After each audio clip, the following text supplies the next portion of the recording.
আমার ভাইয়েরা, খাওয়ার মধ্যেই কেবল খুশি আর সন্তুষ্টি না, নেওয়ার মধ্যেই খুশি সন্তুষ্টি না। আল্লাহ পাক খুশি থাকলে ডাল ভাতও খুশি, ডাল রুটিও খুশি। আমাদের দাদা পীর হযরত আরিফ বিল্লাহ শাহ হাকিম মোহাম্মদ আখতার বহুত বড় বুজুর্গ ছিলেন, আল্লাহওয়ালা ছিলেন। হযরত যখন খাদেম ছিলেন শাহ আব্দুল গনি ফুলপুরি রহমতুল্লাহ আলাইহি, মস্ত বড় আল্লাহ দেওয়ানা। সকালবেলা ফজর পড়ে বসতেন, দোয়া মুনাজাত তেলাওয়াত, দুপুর 12টা-1টা বাজতো। তেলাওয়াতের মাঝে মাঝে মাঝে আল্লাহ বলে এমন জোরে চিৎকার করতেন। ওনার খাদেম হযরতওয়ালা করাচি, কম বয়সী, 17-18 বছর, 19-20 বছর বয়স, এই বয়সে তার খাদেম। তিনি বলেন, আমি মসজিদের বেশ দূরে পিছনে বসে বসে দেখতে থাকতাম। যেমন আল্লাহ বলে চিৎকার করতেন, কোরআন শরীফ তেলাওয়াতের মধ্যে মনে হইতো তিনি আল্লাহকে দেখে ফেলছেন। হঠাৎ করে এরকম চিৎকার দিয়ে উঠতেন। হযরত বলেন, ওনার সকালের নাস্তা ছিল তেলাওয়াত, জিকির, নামাজ, দোয়া, মুনাজাত। এটা ছিল আমার শায়েখের সকালের নাস্তা।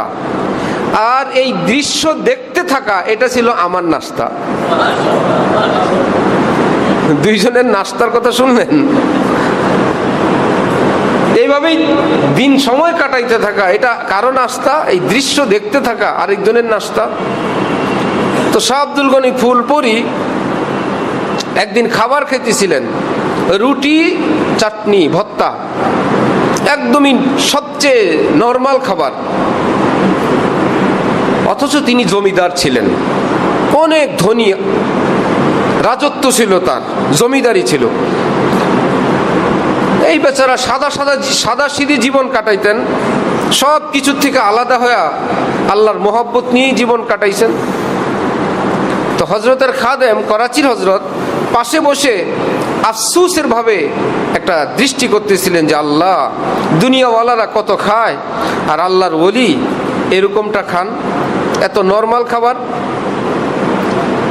শাহ আব্দুল গনি ফুলপুরি টের পাইছেন যে আমার রুটি চাটনিকে আমার খাদেম নরমাল খাবার ভাবতেছে।